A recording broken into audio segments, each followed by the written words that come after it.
pernah Rasulullah mengambil satu tempat hujroh, tempat yang khusus di masjid. Karena Rasul kharaja min jawfil laili, dari riwayat Aisyah, Rasul keluar di tengah malam. Keluarnya di tengah malam, bukan di awal malam ba'dal isya. Keluar di tengah malam. Lalu Rasul salat di masjid, fa shalla rijalan bi salatihi. Ini riwayat Aisyah. Maka salatlah beberapa orang dengan salat Rasul. Maksudnya berjemaah di belakangnya. Fa asbahan nasu yatahaddatsun bidzalik. Pagi-paginya orang-orang bercerita. Fajtama aktsaru minhum fakhraja Rasulullah sallallahu alaihi wasallam. Maka berkumpullah lebih banyak daripada yang semalam. Keluarlah Rasul sallallahu alaihi wasallam fil lailati saniyati fa shallu bi salatihi. Maka Rasul salat pada malam yang kedua, jamaah pun juga salat di belakang Rasul. Fa asbaha an-nasu yadhkuruna dzalik. Lalu keesokan harinya orang-orang bercerita juga.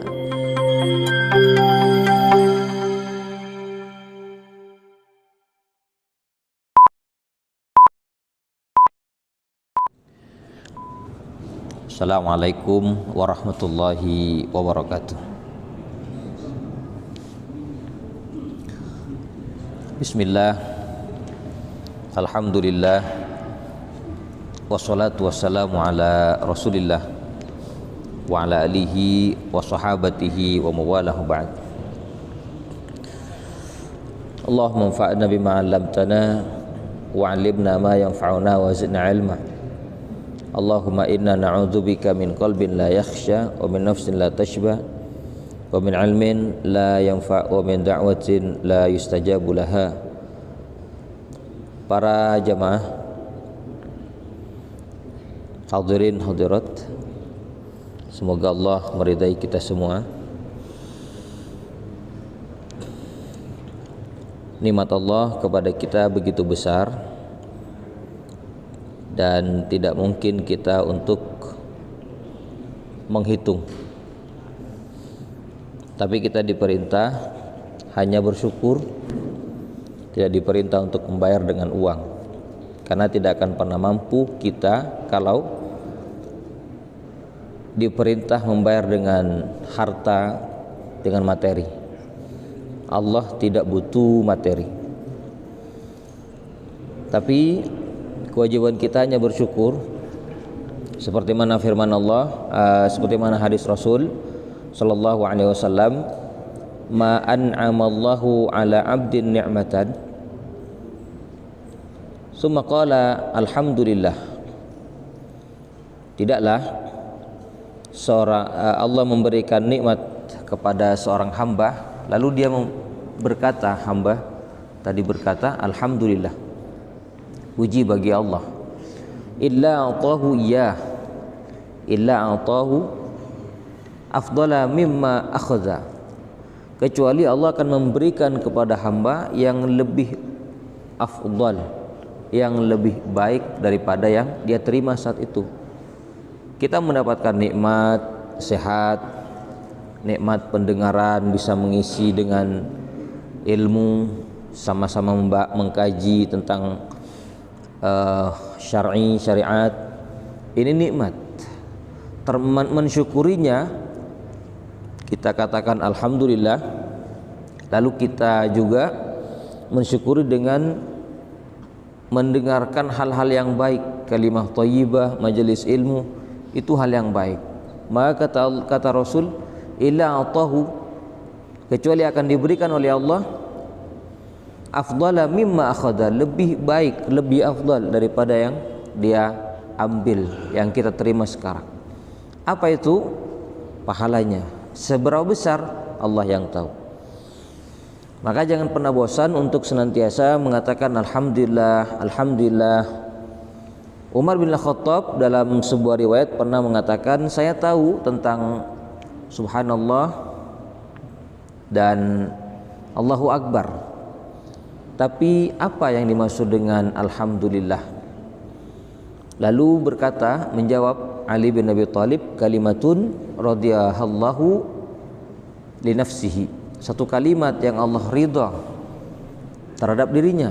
Maksudnya kalau kita membaca alhamdulillah, Allah senang, Allah ridha, mendatangkan keridhaan dari Allah Subhanahu wa taala. Para jemaah, kita melanjutkan pembahasan tentang Mukhtasar Al-Bukhari sampai pada hadis yang ke-44. Bismillahirrahmanirrahim. An Zaid ibni Sabitin anna Rasulullah sallallahu alaihi wasallam ittakhadha hujratan. Dari Zaid bin Sabit bahwasanya Rasulullah sallallahu alaihi wasallam pernah mengambil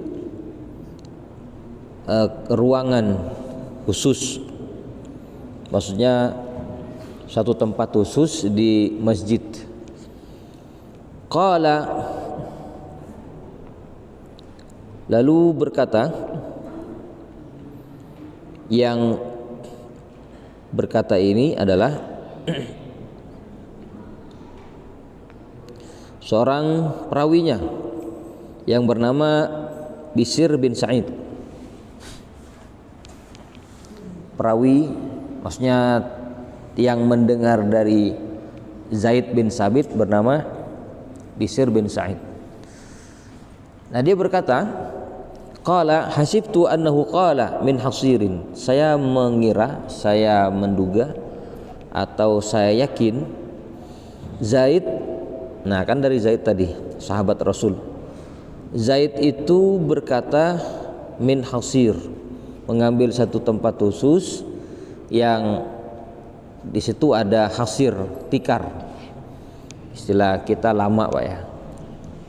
Tikar untuk dijadikan tempat sholat. Fi Ramadana, di bulan Ramadan, fa shalla fiha layaliya, maka sholat di situ beberapa malam. Fa shalla bi sholatihi nasun min ashabihi, lalu sholatlah beberapa orang dari para sahabatnya dengan sholat di belakang Rasul.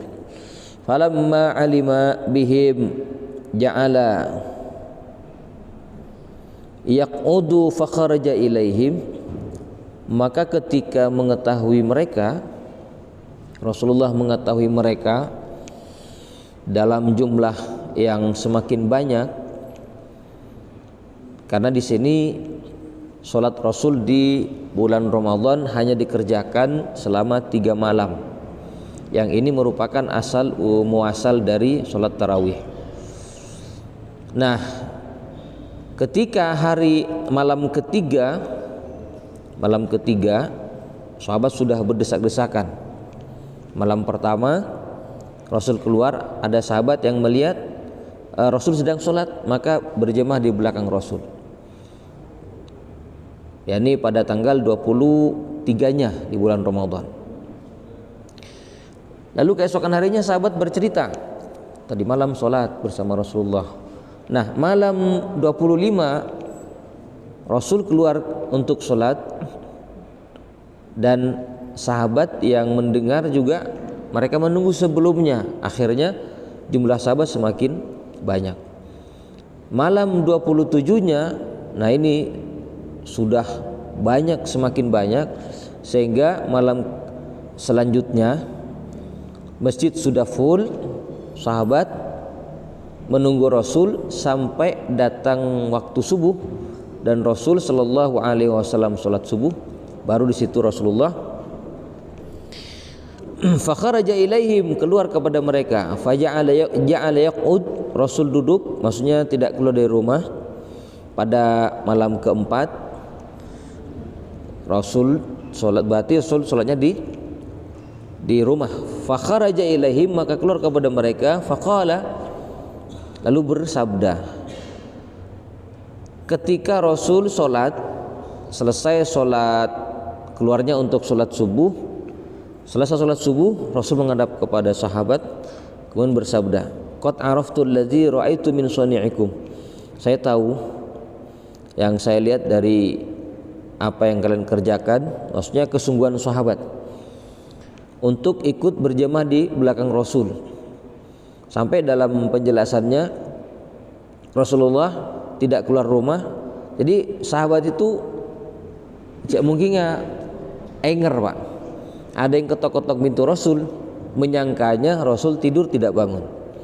Maka Rasul bersabda, "Qad araftu alladzi ra'aitu min suni'ikum." Saya tahu apa yang saya lihat dari kesungguhan kalian. Fasallu ayunas fi buyutikum, maka salatlah kalian wahai manusia di rumah-rumah kalian. Yang dimaksud salat di rumah adalah salat an-nawafil, salat sunnah. Fa inna afdalas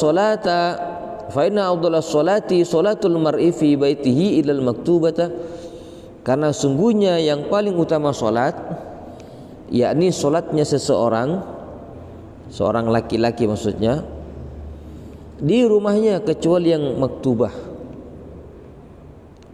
maktubah. Nah, kita di sini perlu menjelaskan beberapa persoalan yang termasuk juga akan membicarakan tentang fikih tarawih di bulan Ramadan dan beberapa hal yang lain berkaitan dengan sholat malam min Ramadan. Para jamaah, hadis ini seperti yang telah kita bacakan diriwayatkan oleh Zaid bin Sabit. Kita tahu beliau merupakan sahabat, termasuk sahabat yang mendapat tugas dari Rasul untuk mencatat wahyu. Bahkan ketua tim pencatat wahyu ini Zaid bin Sabit.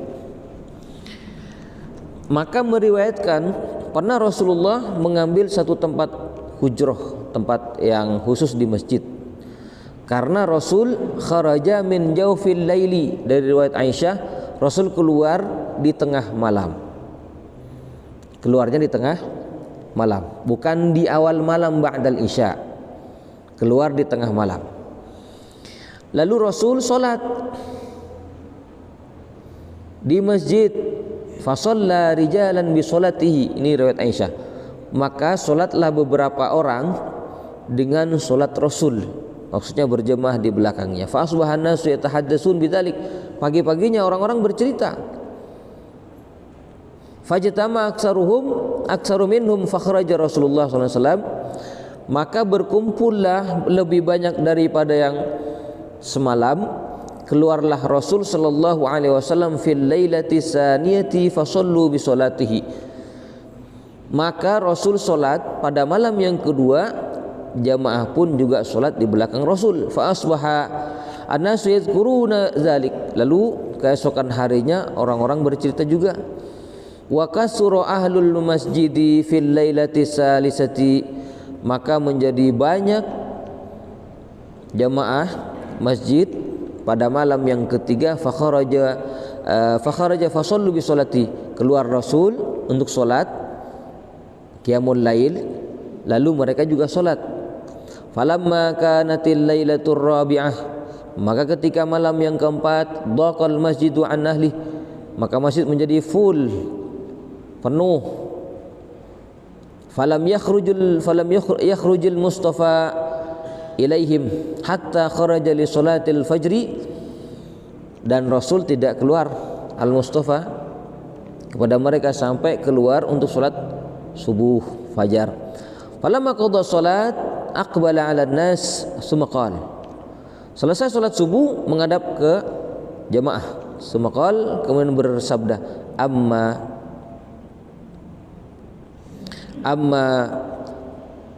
ba'du fa innahu lam yukhaf alayya sya'nukumul laylata walakin khasyitu an tufrada alaikum salatal laili fata'jizu anha. Kata Nabi, amma ba'du, sesungguhnya tidak mengkhawatirkan bagiku keadaan kalian malam ini, tetapi yang saya khawatirkan akan dianggap wajib atas kalian salat lail sehingga kalian tidak mampu melaksanakannya.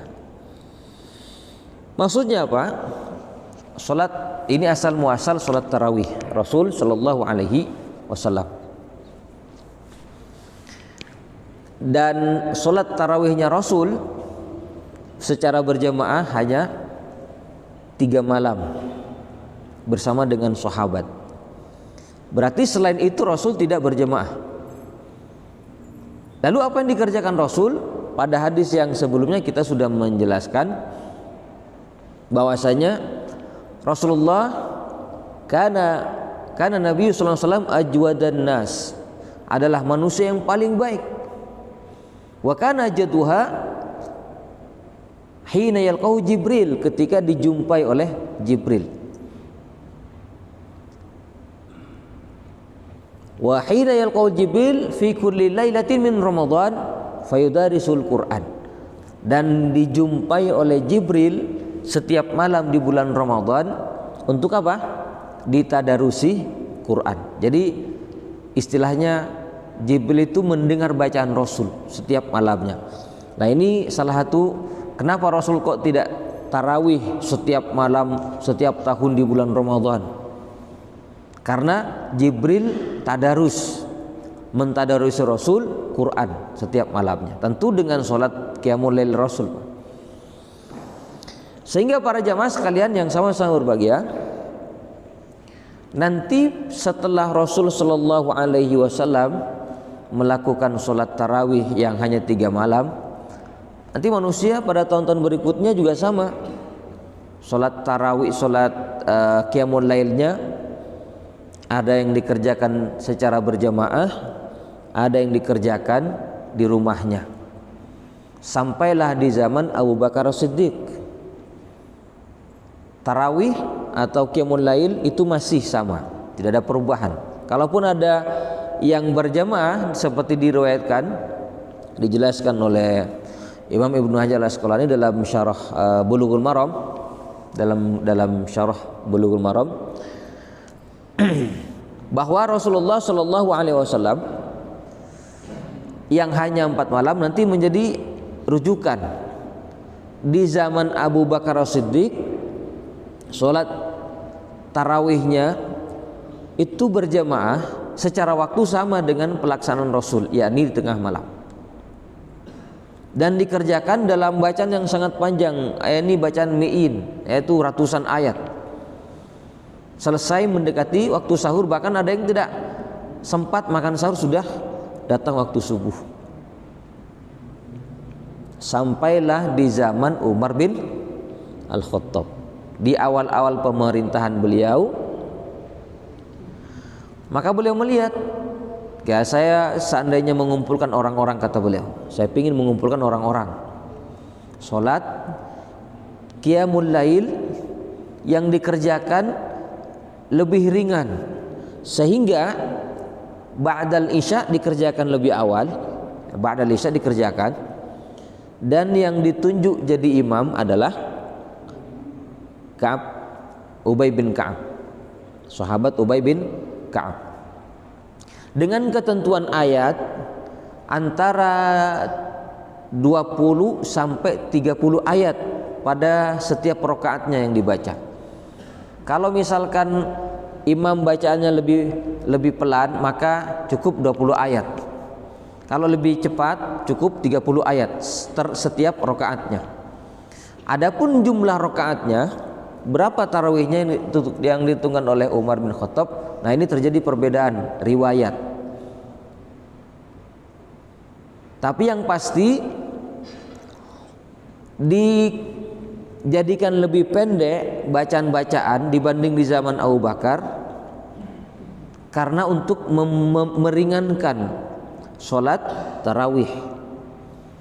Di zaman Abu Bakar bacanya panjang, sampai ada sahabat yang ketika berdirinya harus memegang tongkat supaya bisa berdiri begitunya, dengan rakaat yang tidak disebutkan berapa. Cuman yang kita tahu rakaat sholat lailnya Rasul di luar Ramadan, kan ada yang mengatakan sholatul lail masna-masna, hadisnya Rasul sholat lail itu 2-2, 11 rakaat 10 rakaat, sholat lailnya 1 rakaat witirnya. Ada yang mengatakan 13 rakaat. Itu dikerjakan oleh Rasul dibuat di luar Ramadan.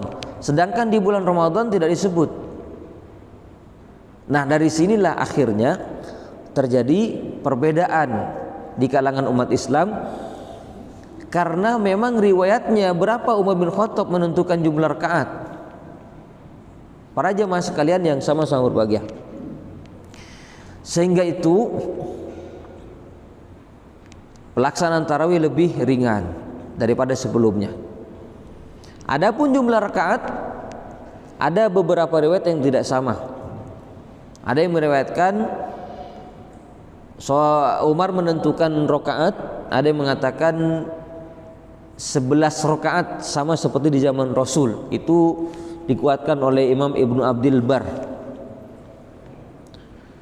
menguatkan demikian, 11 rakaat sama dengan di zaman Rasul. Cuman dimulainya sejak ba'dal isya, bukan di tengah malam.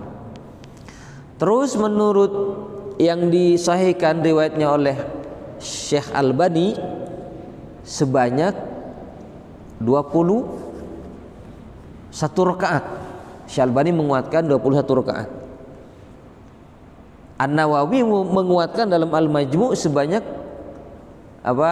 Albani 21, An-Nawawi 20 rakaat. Dengan witir ya bisa 1 bisa 2 rakaat. Terus ada yang meriwayatkan 23 rakaat Umar menentukan sholat tarawih, meskipun ada yang mengkritisi ini riwayat yang dhaif jiddan. Tetapi kesimpulan tentang sholat tarawih sendiri oleh ulama ahli fikih yang dikerjakan oleh para sahabat, para tabi'in, jumlah rakaatnya tidak sama. Bahkan Umar bin Abdul Aziz beliau sholat tarawihnya sebanyak 36 rakaat.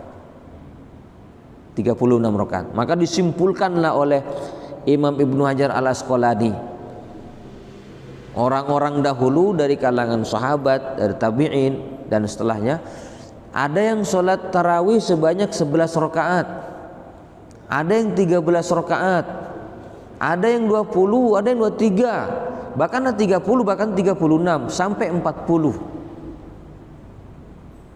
Lalu mana yang kita akan pilih? Silahkan sesuai dengan kecenderungannya, dan tidak penting kita saling menjatuhkan, karena para ulama dahulu saja tidak ada masalah.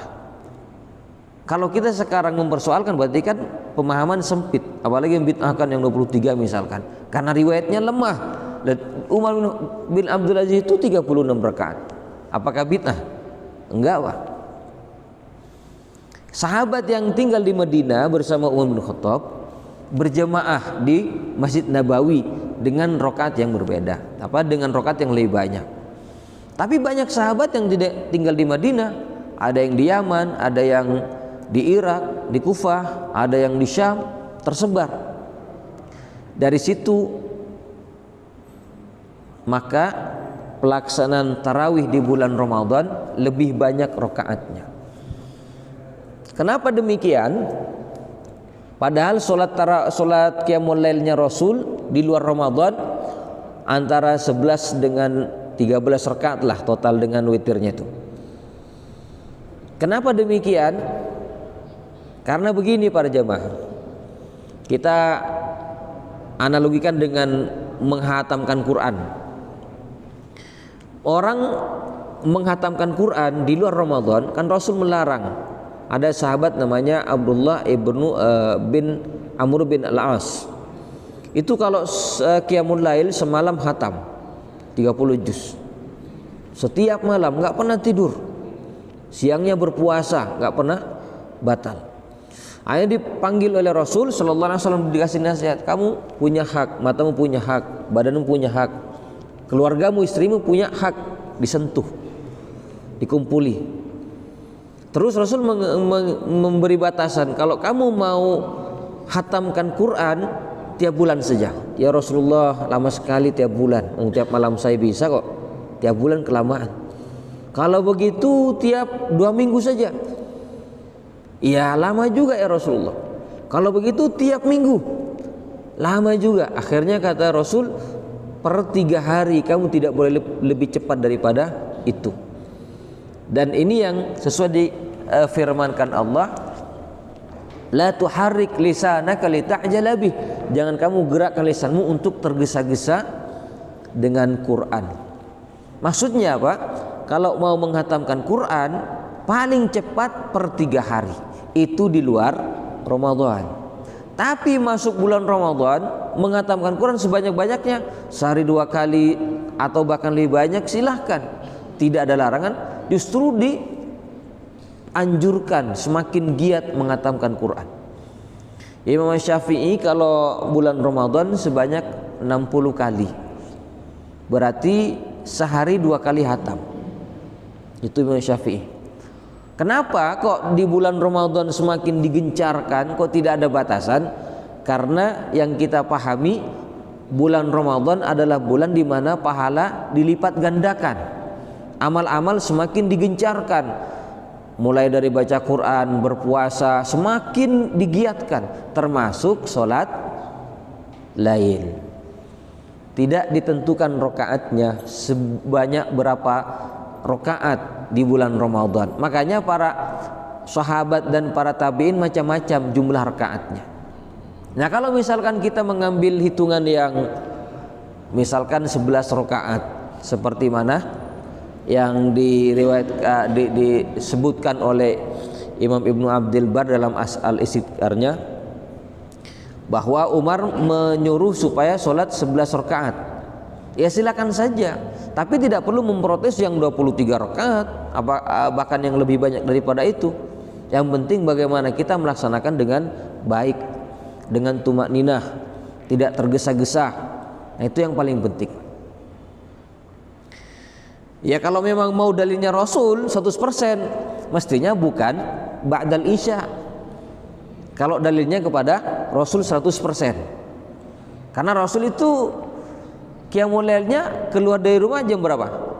Min jaufil lail, tengah malam keluar dari rumah ke masjid qiyamul lailnya. Tidak ditentukan berapa rakaat di bulan Ramadan itu. Ya. Terus di zaman Abu Bakar sama juga tengah malam dengan bacaan yang panjang-panjang. Berarti mungkin bisa dipahami di zaman Abu Bakar hampir sama dengan di zaman Rasul sallallahu alaihi wasallam, bacaannya panjang-panjang. Kalau mau dijadikan dalil Rasul dengan jumlah rakaat 11, ya, mestinya kita tengah malam panjang-panjang. Tapi tidak, asal tarawih itu dari Rasul. Meskipun kita tidak mungkin mampu seperti Rasul, ya, mayoritas umat Islam melaksanakannya ba'dal isya seperti di zaman Umar bin Khattab, karena memang Rasul sudah bersabda, iktadu bil lazaini min ba'di, Abu Bakar wa Umar, ikutilah 2 orang setelahku, kata Rasul, yakni Abu Bakar dan Umar. Setelah Rasul wafat, ikutilah apa yang ditentukan 2 orang ini, karena mereka tidak akan menyelisih Rasul sallallahu alaihi wasallam. Keputusannya tidak akan menyelisih. Cuman nanti secara perkembangan muncul ijtihad, tapi ijtihad tidak lepas dari Quran dan hadis Rasul. Itu yang paling penting. Tentang sholat tarawih. Adapun nanti istilah tarawih sendiri kan berasal dari kata rohah. Roh itu artinya istirahat. Yang dimaksud baina kulli 4 rakaat rohah. Setiap 4 rakaat itu ada jeda untuk istirahat. Itu dikerjakan di zaman Umar. Kenapa demikian? Karena rakaat pertama berapa tadi ya yang dibaca setelah Al-Fatihah? Antara 30 sampai 20. Rakaat kedua juga begitu. Maka 2 salam, berarti setiap 4 rakaat ada jeda untuk istirahat sebentar, menghilangkan penat. Berapa lamanya? Imam yang menentukan. Setiap 4 rakaatnya, santai dulu. Maloro setengah aja mungkin nggak Pak. Itulah yang disebut dengan sholat tarawih. Timun misalkan sholat ada istirahat tuh Pak, ya benih tarawihnya kan sedikit bagi. Ada jeda untuk istirahat per 4 rakaat 2 salam. Para jemaah sekalian, lalu setelah itu kita sholat witir. Nah, witir juga hal yang bagian daripada qiyamul lail. Sholat qiyamul lail, witir. Berapa jumlah rakaatnya? Seperti yang dijelaskan oleh para ulama, witir itu aqalluha wahidah, paling sedikit 1 rakaat, rakaah wahidah. Paling banyak ada yang berpendapat dari mazhab Hanabilah mengatakan 11 rakaat.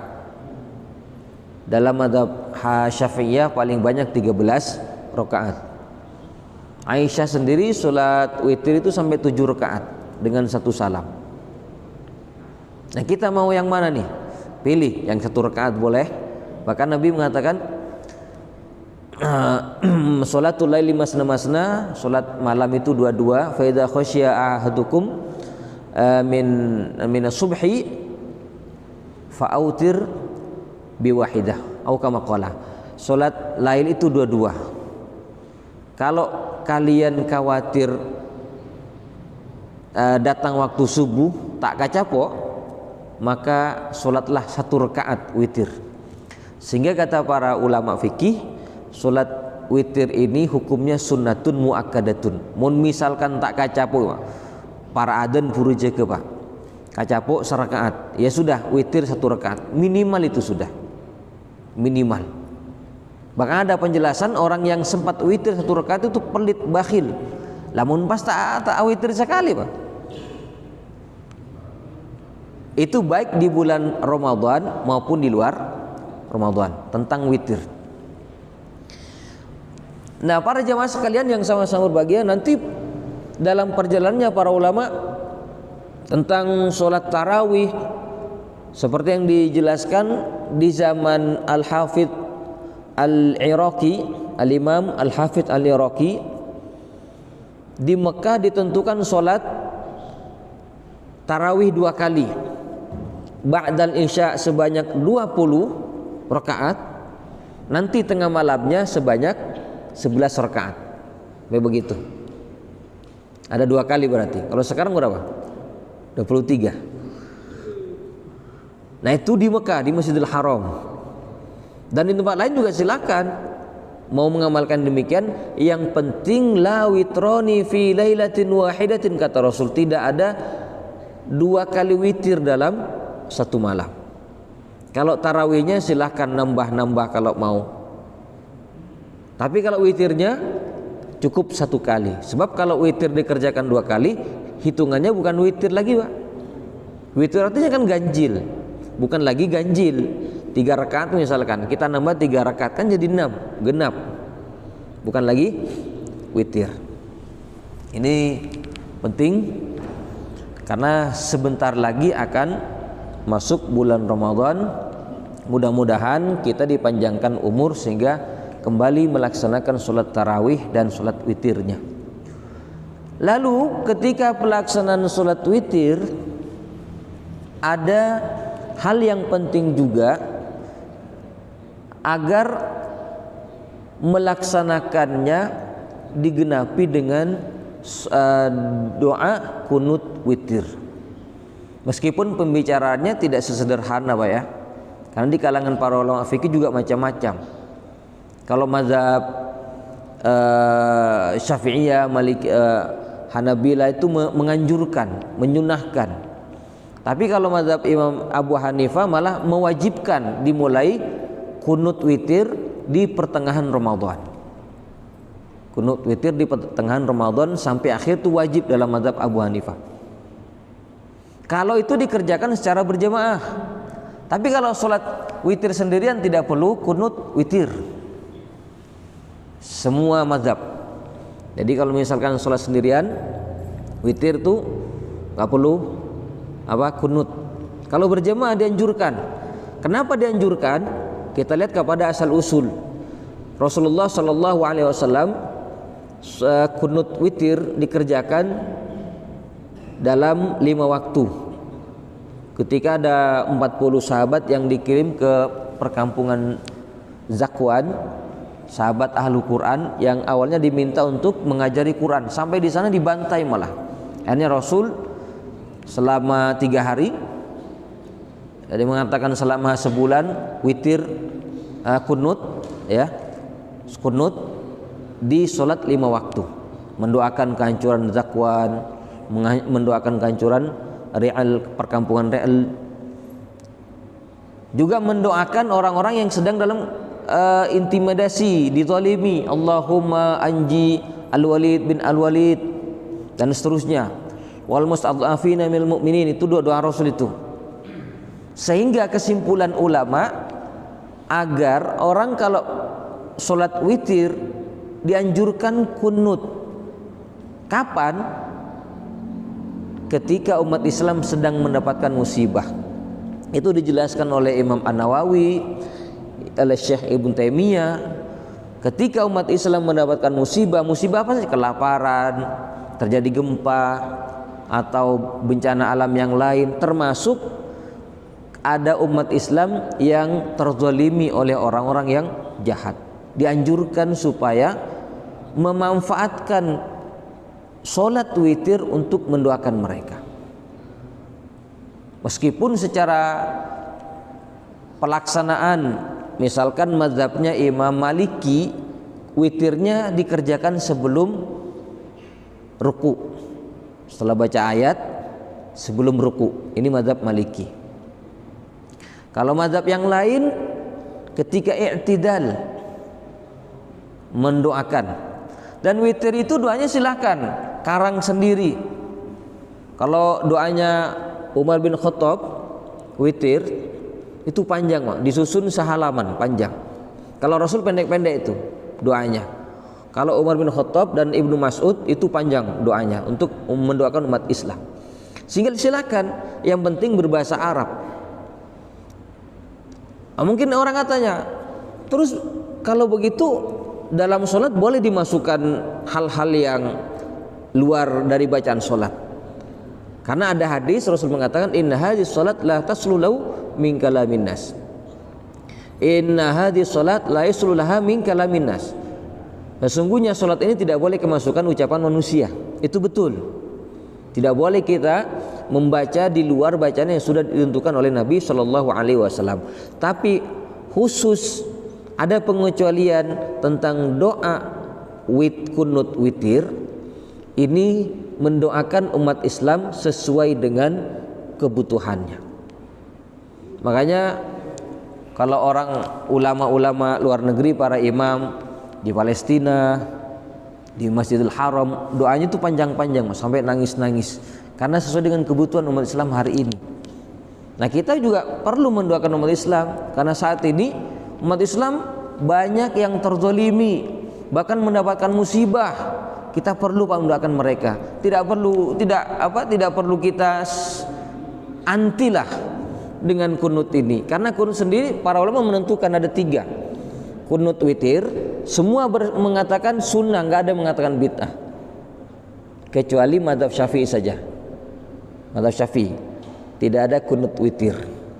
Kalau mazhab yang lain sunnah, baik dalam Ramadan maupun di luar Ramadan, menurut mazhab Asy-Syafi'i saja, bukan Syafi'iyahnya, menurut salah satu pendapat Imam Asy-Syafi'i. Tapi kalau mazhab Syafi'iyahnya seperti Imam An-Nawawi menganjurkan juga, tergantung kebutuhan. Para jamaah sekalian, ini penting. Kalau misalkan ada imam, mendoakanlah. Karena apa? Apalagi sekarang banyak umat Islam yang sedang dapat musibah, bencana alam dan yang lainnya. Kalau umpama kita juga punya musibah, kena musibah, kan kita butuh doa lah setidaknya dari umat Islam. Ini pembahasan, semoga bermanfaat, dan saya mohon maaf karena sudah sampai waktunya. Kafa bihadzal qadar. Wassalamualaikum warahmatullahi wabarakatuh.